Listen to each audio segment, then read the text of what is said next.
മലയാളത്തിൻ്റെ മഹാനടനാണ് മമ്മൂക്ക. 46-ാം വിവാഹ വാർഷികം ആഘോഷിച്ച് മമ്മൂട്ടിയും സുൽഫത്തും. 1979 മെയ് 6-നാണ് രണ്ടുപേരും വിവാഹിതരാകുന്നത്. മമ്മൂട്ടിയുടെ സിനിമാ കരിയറിലും വ്യക്തി ജീവിതത്തിലും എന്നും താങ്ങും തണലുമായിട്ട് സുൽഫത്തുണ്ട്.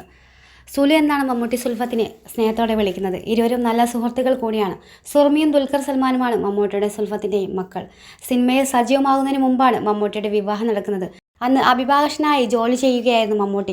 നാട്ടുനടപ്പ് പ്രകാരമായിരുന്നു രണ്ടുപേരുടെയും വിവാഹം. സുലുവിനെ താൻ ആദ്യമായി കാണുന്നത് പെണ്ണ് കാണാൻ പോയപ്പോഴാണെന്ന് പഴയൊരു അഭിമുഖത്തിൽ താരം പറയുന്നുണ്ട്. ആദ്യ 2 പെണ്ണ് കാണൽ കഴിഞ്ഞ ശേഷം മൂന്നാമതാണ് സുലുവിനെ മമ്മൂട്ടി കാണുന്നത്. മമ്മൂട്ടിക്ക് സുൽഫത്തിനെ ഇഷ്ടമായി. മമ്മൂട്ടിയുടെ ബാപ്പയും ഉമ്മയും എസ് മൂളി.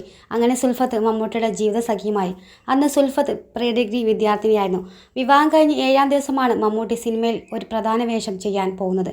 അതിനു മുമ്പ് ചെയ്ത സിനിമകളെല്ലാം ചെറിയ വേഷമായിരുന്നു. അഭിനയത്തോടൊപ്പം ആദ്യമൊക്കെ വക്കീൽ പണിയും കൊണ്ടുപോയി. പൂർണ്ണമായി സിനിമയിൽ സജീവമാകുന്നത് ഏതാണ്ട് 1.5 വർഷം കഴിഞ്ഞാണെന്നും മമ്മൂട്ടി പറഞ്ഞിരുന്നു. എന്തായാലും രണ്ടുപേരുടെയും 46-ാം വിവാഹ വാർഷികമാണ് ഇന്ന്.